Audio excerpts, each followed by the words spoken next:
Good morning or evening, depending on where you are. Good morning. There we go. Very small crowd today, so that's good. I think we're going to get about Cool. 5 people coming on, so um, lots to talk about, but I'll go through that when we get started. It's 8 o'clock. We'll just wait a few minutes to get everyone in. Um, how are you, Chris? I'm not doing bad today, actually. Had a pretty good couple days. Um, but we Won't talk got it. about the project right now because we're on a public call. Oh, do I have Daniel's do I have my recording on there? Because I've been trying to figure that out. I thought I'm not recording. No, I dumped your recording because I record this and everyone gets a copy. Yeah, because I don't know how that even is going on. Yeah, it's I automatic. thought You I set shut yours the to thing automatic. down. It can be Yeah, problematic. Hi, I'm Mano. trying Mark, how are you? Hello, hello. It's Are good. you All are you good. able to hear me? You certainly can. Yes. Good sound. Can Oh, you hear me okay, everybody? Can hear you great. yes. Yeah, excellent. Okay. Well, I'm just going to check to see what I've got in terms of getting this started, and then I'll jump into our call. Um, I've got to zip around a little bit here, and then I'll share my screen, and then we'll get started. We're going to run for about an hour or so today. I'm going to be sharing with you just the basics of 6 steps of IP commercialization and how we build a foundation for that and why that works so as well as it does. On now, you should be able to see my screen from idea to income. Can you see that okay? Yes, okay from here. Okay, so we all mute our mics. I'll get started for you. I'm recording this, so you'll get a copy of this at the end of it. I'll have a 2-second break before I get started so I can just align the recording. Okay, let's get started. This is from idea to income, the journey you take with IP commercialization. Our journey is called early stage commercialization, and we run from post ideation, which is taking the idea and finalizing it, and we go all the way through to the pre-scale. Pre-scale is where we hand it off to the private equity funds or venture capitalists, where they look at your project and say, okay, well, if we put 10 times the equity into this, we can get 100 times the output. Would you like to share that with us? And of course, that's a golden opportunity for you. But to get to there, you have to do a whole lot of things in between. And that's where most people miss out. They think, I've got a really good project, I've got a patent on it. Why don't I go and get venture capital to throw $10 million at me and make me profitable? They'll never do that. They won't invest in anything that doesn't have cash flow, and they also will not get involved in anything that doesn't or that are going to get you the profit. They want to get you momentum. So what we want to do is get them at scale. So today is all about that roadmap that we need to know. So I want to explain to you firstly why most inventors get stuck. There's 3 things here that we can focus on. I'm just sorting out my screen so I don't have all the menus in front of me. This whole webinar is built around one core truth. The invention is really the business. The business sits in the model around the idea or the concept or the widget. Once you understand that, your conversations with buyers and partners and investors become sharper, faster, and far more commercial. So let's look at it. So what inventors often do is they move from the idea to the product, and they try and raise money and they get a patent, and they then go out and wonder why it doesn't take off. And what the market's waiting for is somebody to build a commercial model that will test the market, then build the product and a credible partnership pathway. So then we can bring someone on board who's going to fund or distribute what you've got. And then once you've got that, you've identified that other people will buy it, they'll pay money for it, there are other parties in between who will license or distribute it. And then you've got something that's worth money, and that's where you start to step into what you want to do. What changes everything is when the project is structured to create its first significant cash generating transaction. Once you can do that, everything takes off. So today, what we're going to cover is you should be able to understand why projects stall, where leverages can be created, and what must happen first if the goal is income in months instead of years. So let's see what we do. The 6 parts that we're going to cover today is why it can be years without income if you're not careful. If you don't have a plan, you can spend 2 to 5 years building what you've got to make money from it. The next is the 6 steps commercialization pathway, which will shorten that.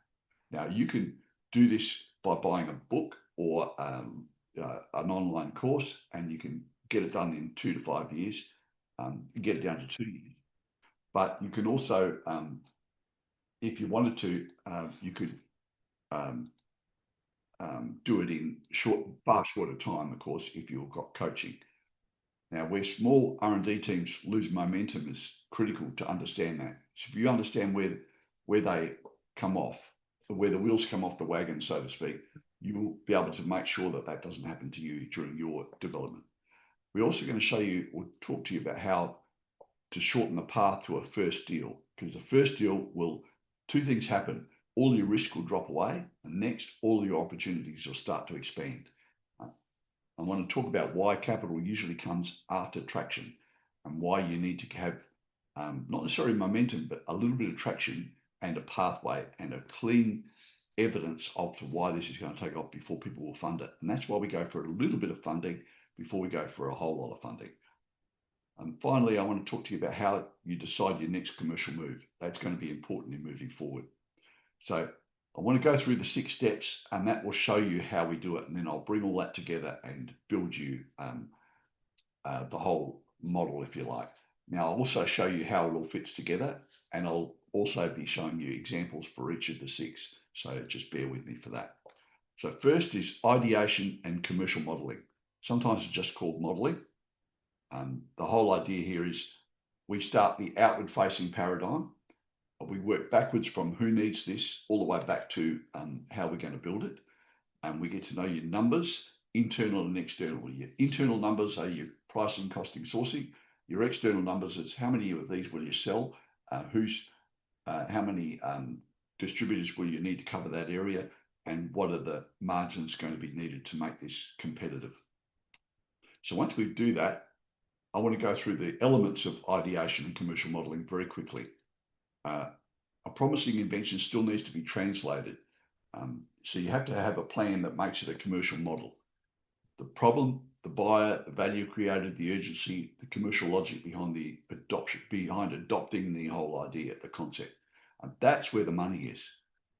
We also need to know how sales will happen, how profits will be made, and by who, because every level of the value chain has to make money. Otherwise, they're not going to cooperate, and you're going to end up doing this yourself. There's nothing worse than having to service and support your own product if you've got a distributor. Until all that happens, the project is interesting, but it's not yet investable, and it's certainly not licensable or easy to sell. See, we also need an exit option for all the parties, including yourself, because if you don't have to take that, it's an option, but you have to be able to get the people who've invested in your project out of the project. Otherwise, it's not, nobody joins you for life. They just want to join you for a little while, make a bit of money, and have a clear pathway out. If you give them that from the plan, they'll understand it and they'll move forward with you. Now, I want to use a case study in each of these. So for ideation and commercial modeling, this is a fairly good one. I've been working on this for about 3 years. It's a company called Oral Group. They've been working on a protein that kills off cancer cells. Have had exceptional results. They've passed their toxicology, which is the first stage. They've got ahead of them 8 years of trials, which means no money for 8 years. But once you've done round 1 of trials, you can actually IPO one of these companies. But they're still struggling. They're struggling with funding because it's such long term. And their research found 2 extra things. They could penetrate the blood-brain barrier, which might not mean much, but basically it gets into the brain. And they could also dissolve plaque buildup by using this protein to eat the plaque as well inside the brain. Now that has a neuroscience opportunity with dementia. So straight away, they've got another product.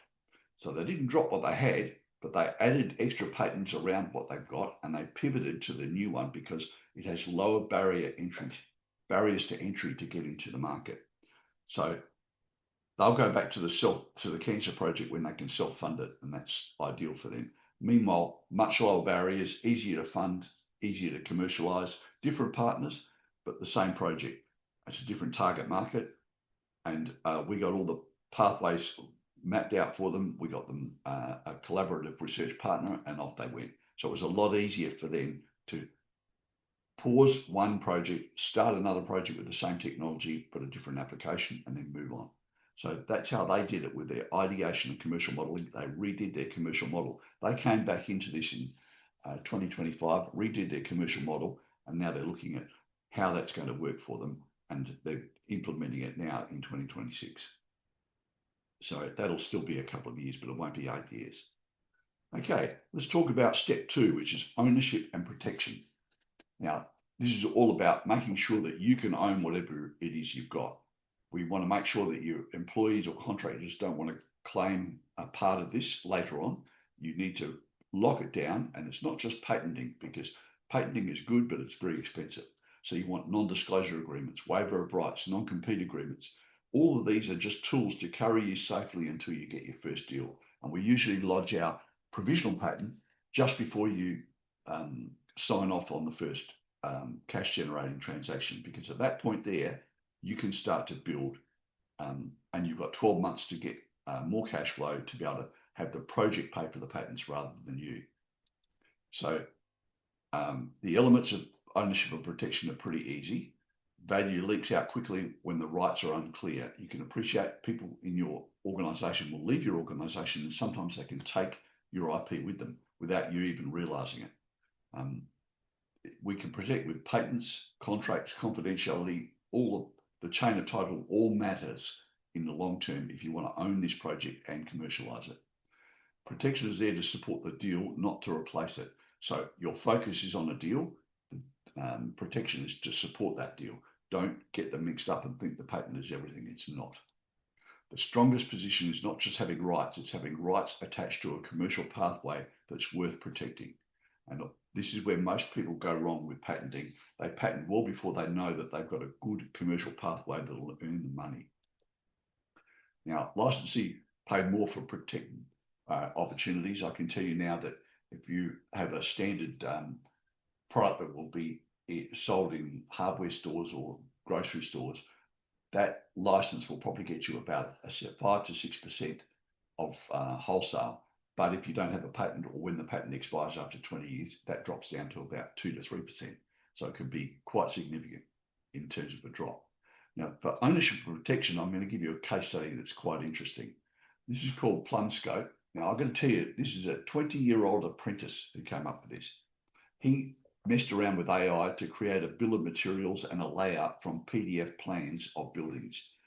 He's a construction plumber, and he got the AI to talk to every state regulators in Australia where he did the product. The system kicks out the parts order, it provides the designs, it shows you what the drop will be, it shows you how everything all fits together, and of course it can place the order.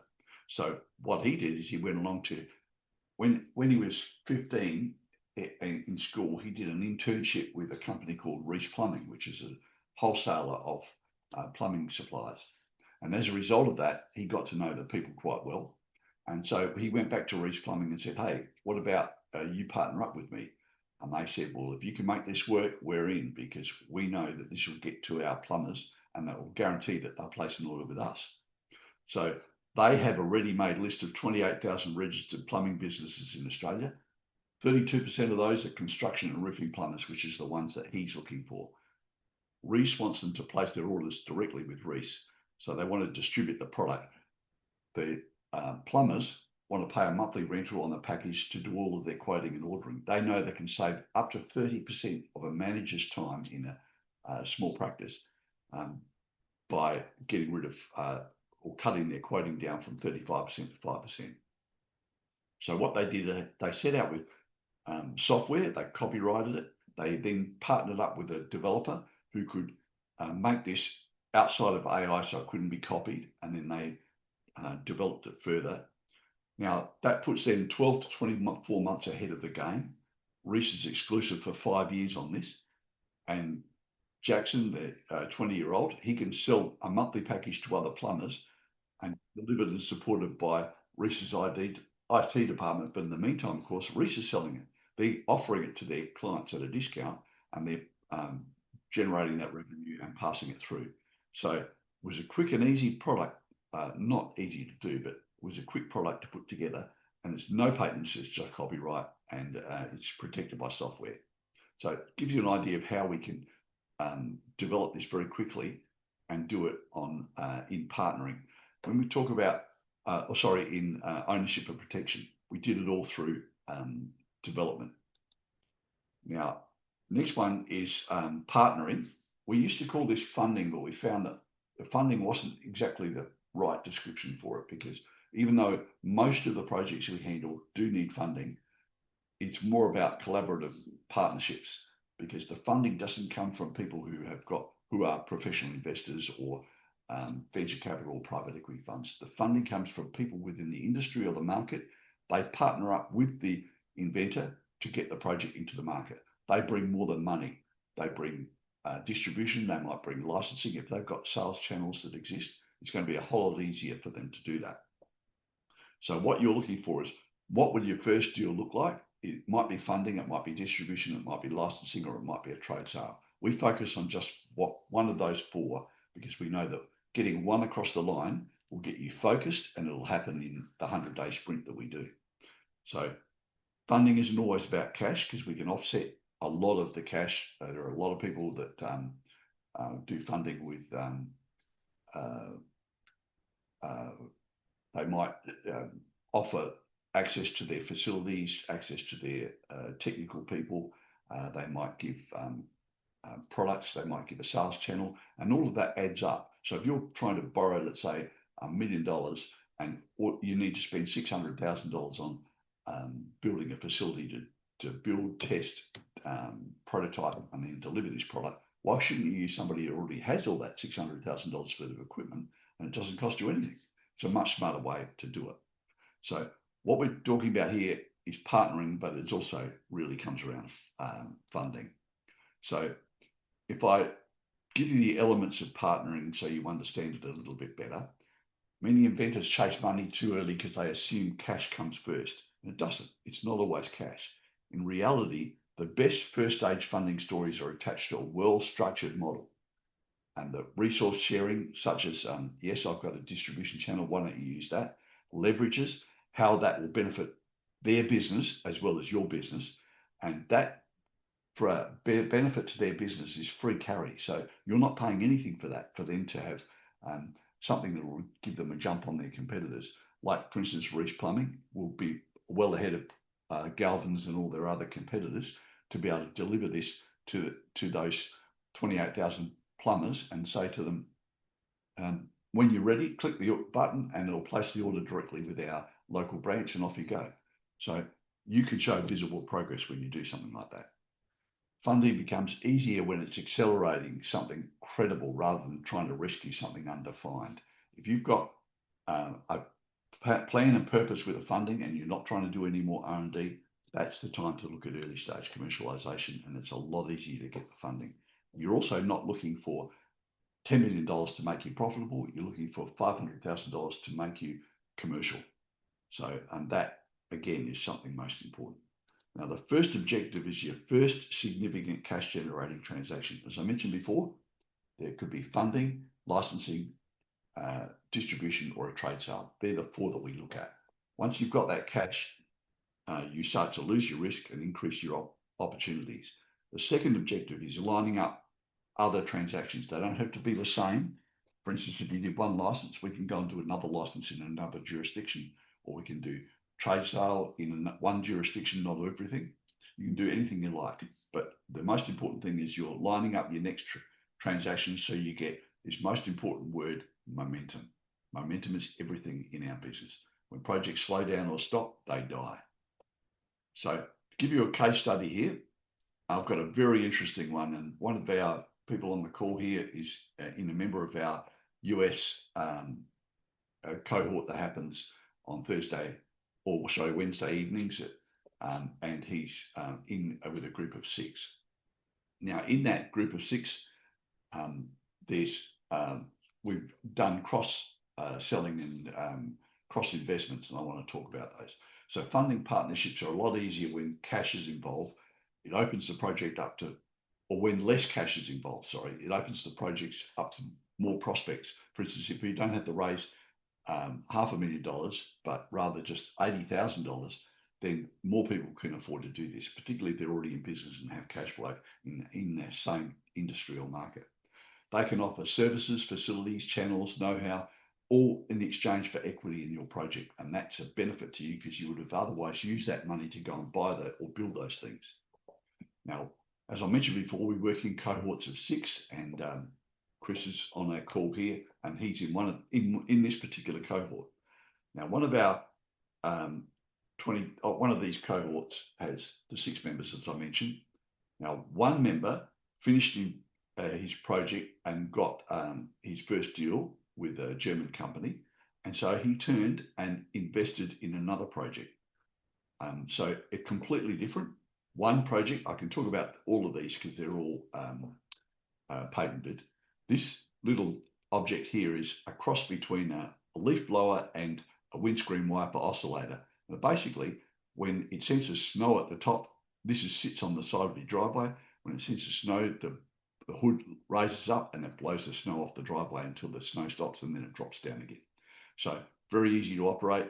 The way they got their deal is because the manufacturers of this particular component, the leaf blowers, have summer sales peaks. They have no winter sales products. These guys gave them a winter product. So it's pretty easy for them to continue their production facilities and also keep prominent within the big box retailers.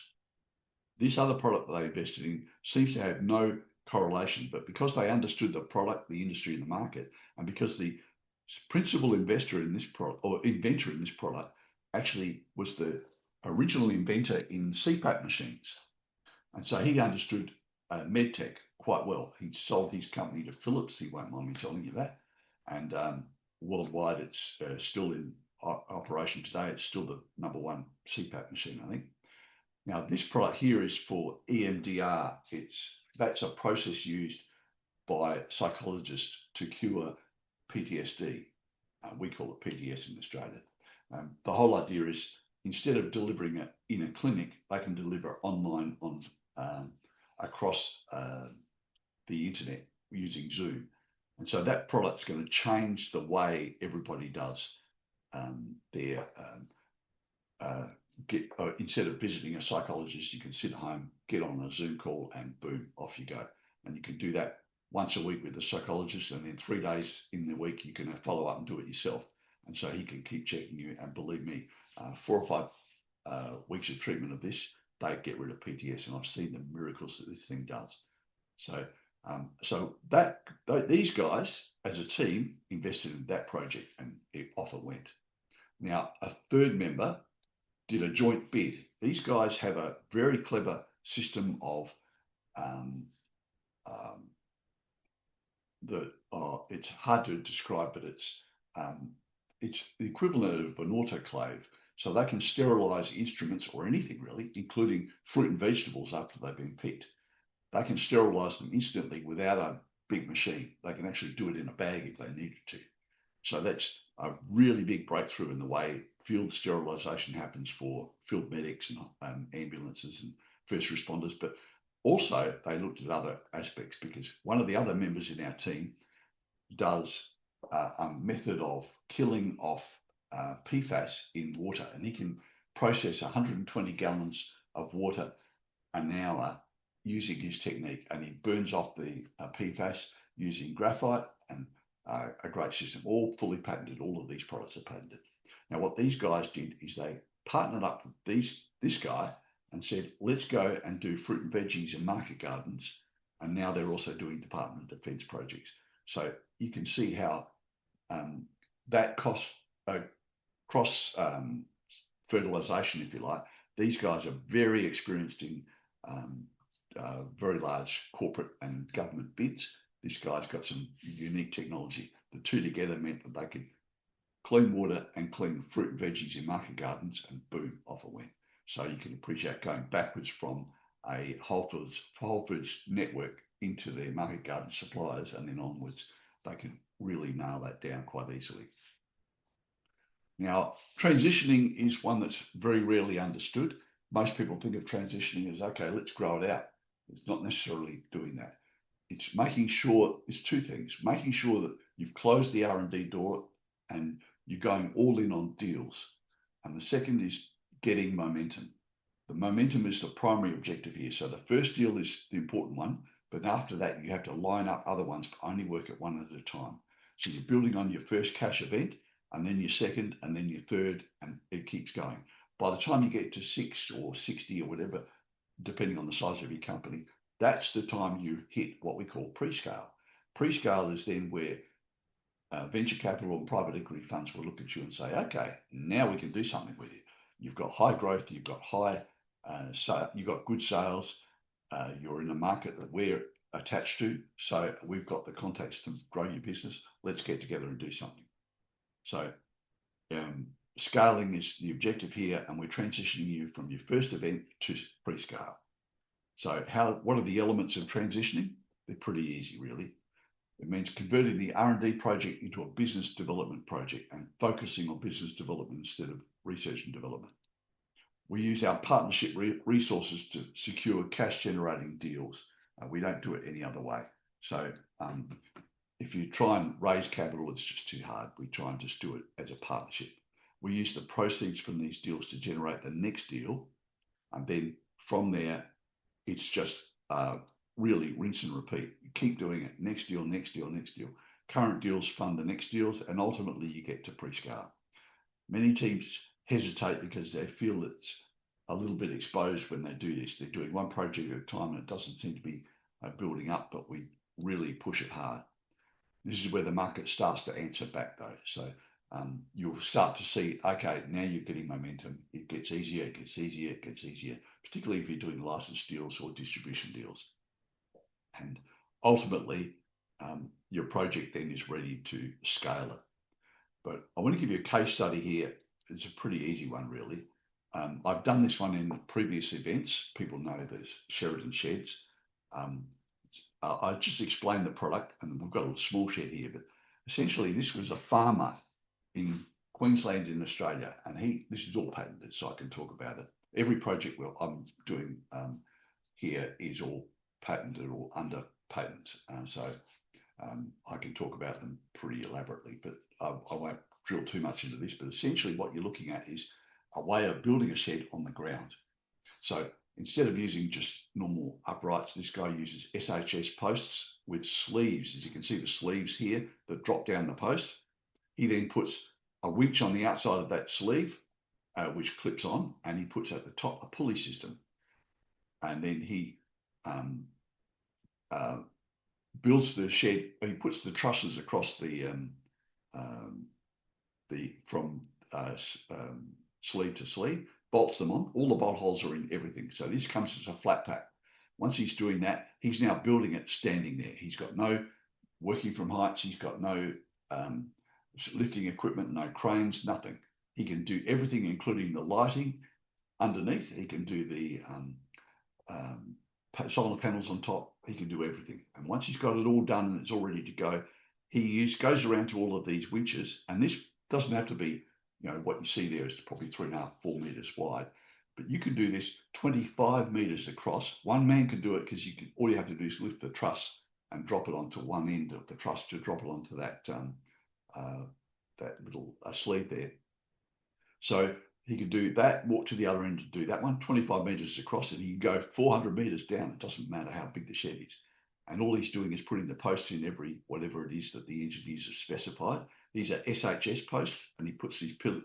They're already cut with and got the bolt holes top and bottom, and they've got the pulley sleeves ready to go. So you wire it all up, and once he's got the shed done, he then walks around to all of these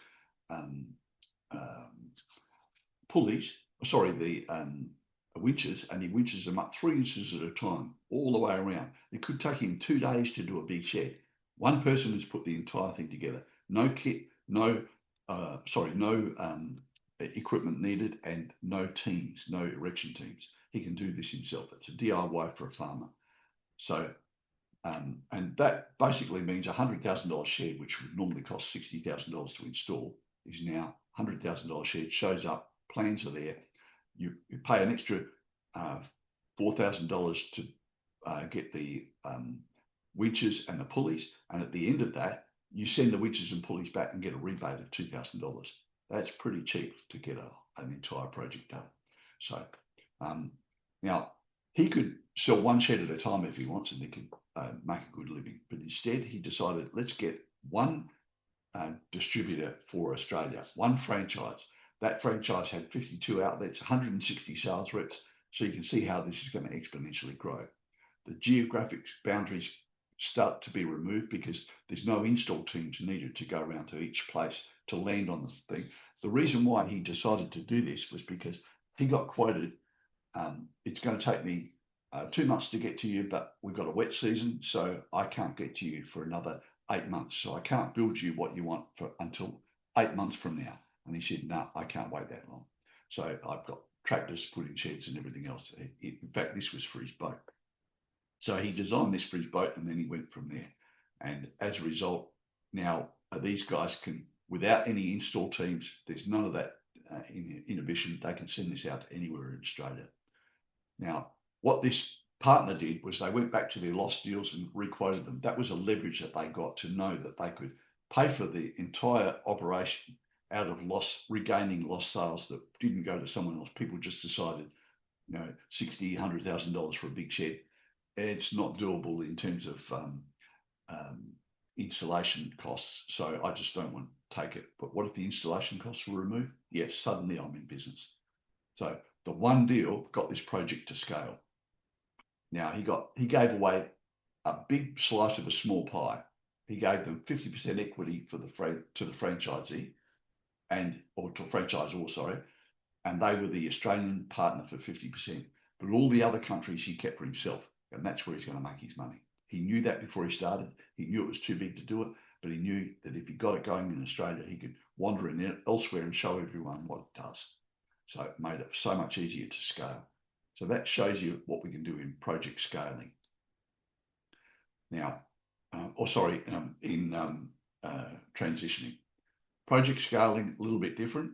A project that scales before it proves the deal logic usually burns time and money. Scaling works best when the commercial project has already produced movement and the market is showing willingness to engage with it.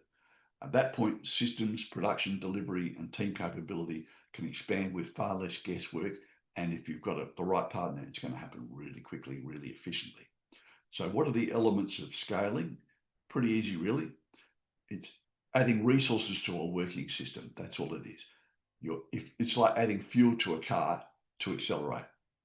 If you pour petrol into the carby or fuel injectors, boom, off it goes. It launches into hyper mode. So venture capitalists and private equity funds want to see that you not only have big sales, but you're on the way to going to, you've got a high growth trajectory. And that's what they want to see because they know they can extend that. Every deal gets bigger than the last. It takes a lot of capital to exponentially grow, and that's not something you have. And funding it out of your last deal constantly can really stretch it makes you really weary. So once you get to a certain amount, you're going to welcome the VCs and private equity funds into your project. So sophisticated partners bring more than money. They bring contacts. So they have a Rolodex. For those of you who know what a Rolodex is, all the contacts you need to place your product into markets they're involved in. And they've got processes, they've got compliance. Usually they have global reach. So you're now not just on your local, in terms of partnership, you're growing this globally, so you're prepared to share that. And they can also give you an IPO in your own right if you have the turnover. But if you don't have the turnover, they can actually back you into an existing IPO. An IPO is an initial public offering of a new company, a public listing. And what that means is, well, I've had one a couple of years ago where it was a very staid and boring insurance fintech company that was about 100 years old, and they had very good cash flow. The guys wanted to list it on the stock exchange. They had no upscale, no blue sky. So we added a fintech project into it that had a lot of blue sky, and they suddenly could go to the shareholders and say, we're going to list, and this is what we're going to do, and this is how we're going to do it, and you're going to get a big upswing on this. And everyone was excited, and they got more shareholders as a result. Now, once you've got all this happening in scale, systems, production deliveries, and team capability can expand with far less guesswork. You can start to bring people on board, and you can afford the salaries and everything else you need. So that makes it a whole lot easier to accelerate. Now, the case study here is a current case study. I actually worked on this yesterday as well. It's in our one of our other classes for our UK group, and this guy's actually sitting in New Zealand. He's with the UK because that's the time of day for them. So his first deal, if I explain it to you, what we did is his first deal was to builders. So we went out to builders and we showed them this little device here sits between a door frame and a wooden post in a house build. And you put 6 of these, 3 down each side of the door frame, and it locks through the door frame itself. And what you do is just put it in there, clip it into the hole you put, and then you, from inside the door, you actually use an Allen key to adjust the door till it's absolutely plumb.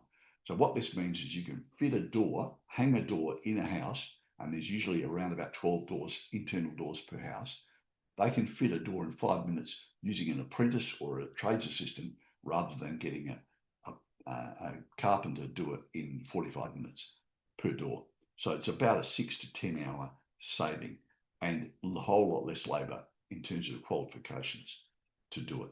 So big saving. That little plastic widget there that does this is bulletproof, and they sell 6 to a bag for at retail, but for these guys, they just went to builders first and showed them. The builders got all excited. So their second deal was the OEMs who build doors. So there's large door makers who supply builders and supply retailers.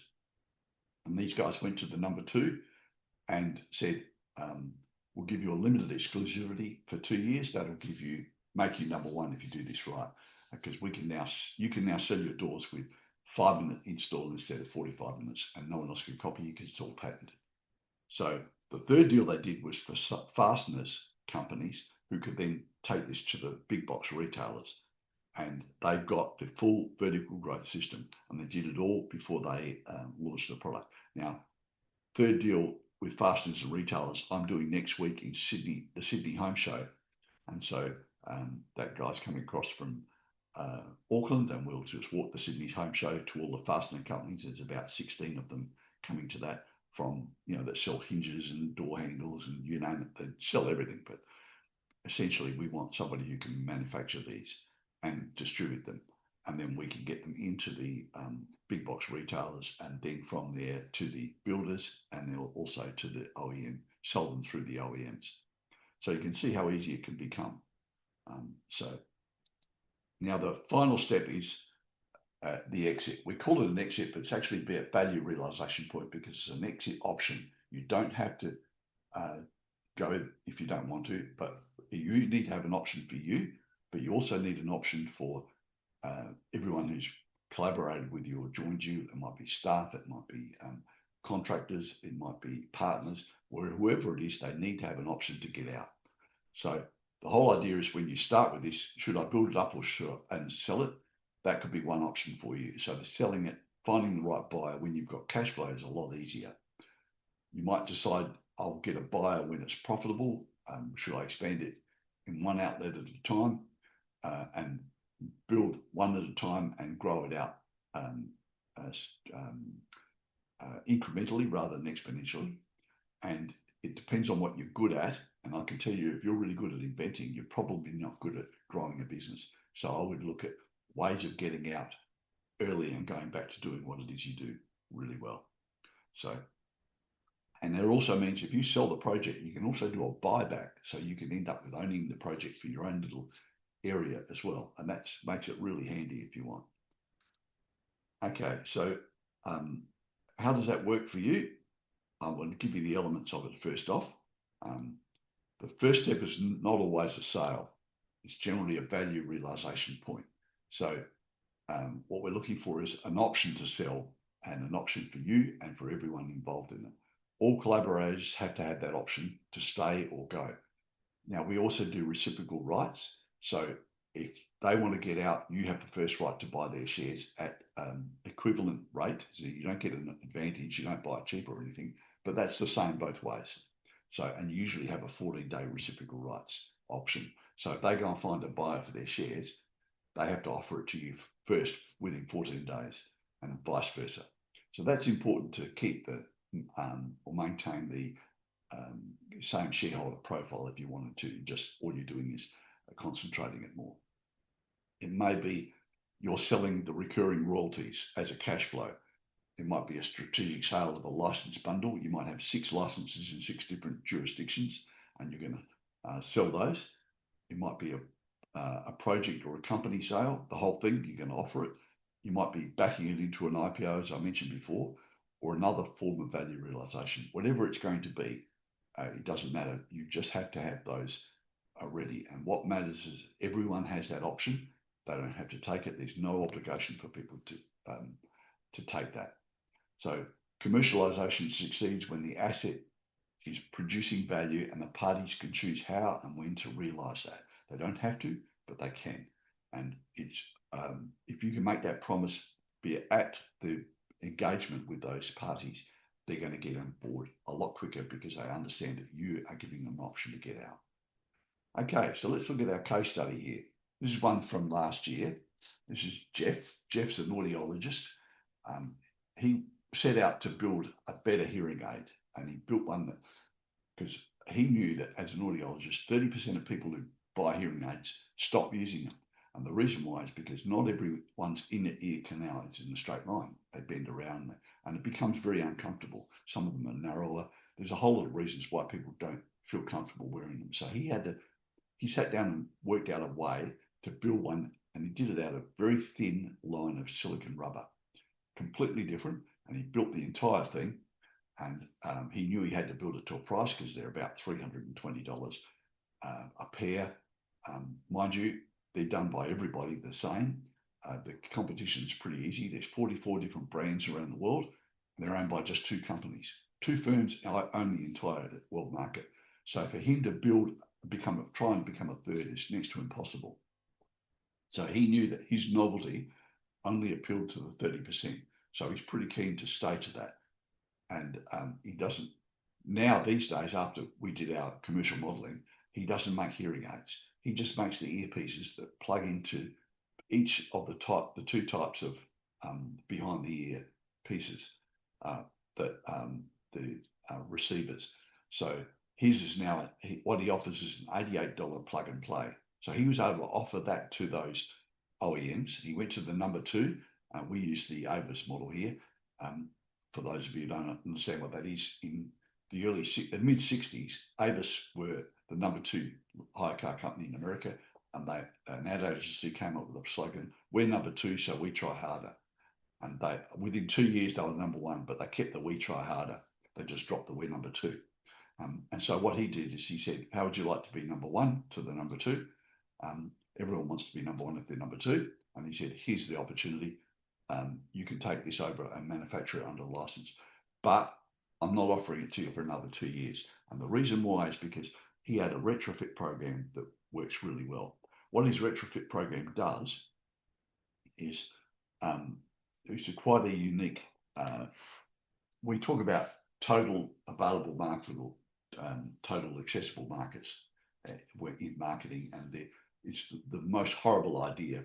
The whole idea is people say, I've had somebody come to me with a tire product, and they said, we can make this to 1 trillion dollars worth of tires sold worldwide.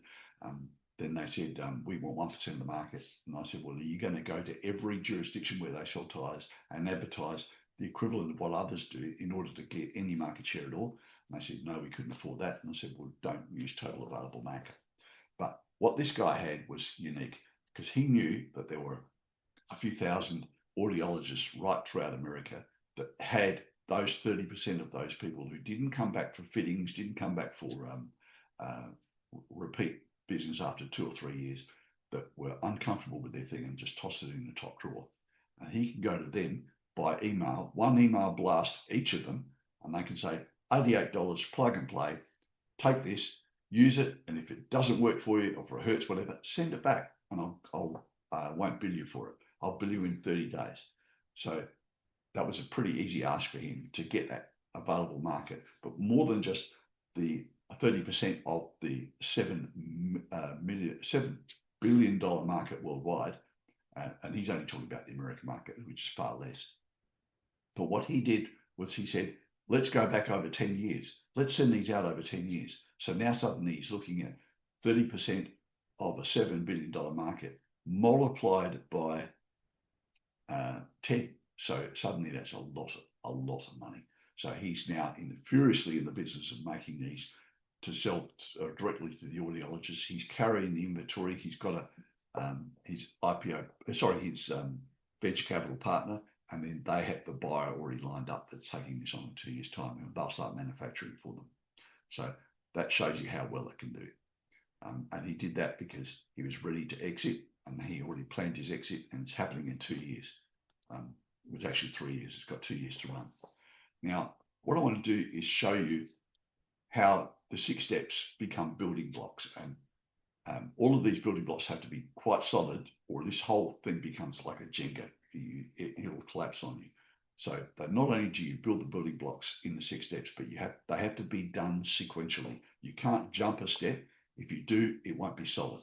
So, and you have to achieve some measure of success with each of those steps before you move on to the next one. It's a bit like Maslow's hierarchy of needs for those of you who know that model. You have to complete one before you move to the next one. So let's look at it. First off, we do the research. We do market validation. We look very closely at the need. We're looking at the substitutes. We're looking at what can they buy? What can they use now? How much do they pay to use it? How much does it cost if they just wear the problem? And then once we have that, we then look at the proof of concept. We're looking at pricing, costing, and sourcing to know that there's enough margin for us, enough margin for all the other players in the value chain. And then we're looking at the industry dynamic. Is there 1 or 2 companies like this last one with each year they had just 2 companies dominating that market? That was going to be a big challenge for him if he wanted to become a third, because they'd just swat him away. So because he wouldn't get access to the audiologists unless you're selling something different.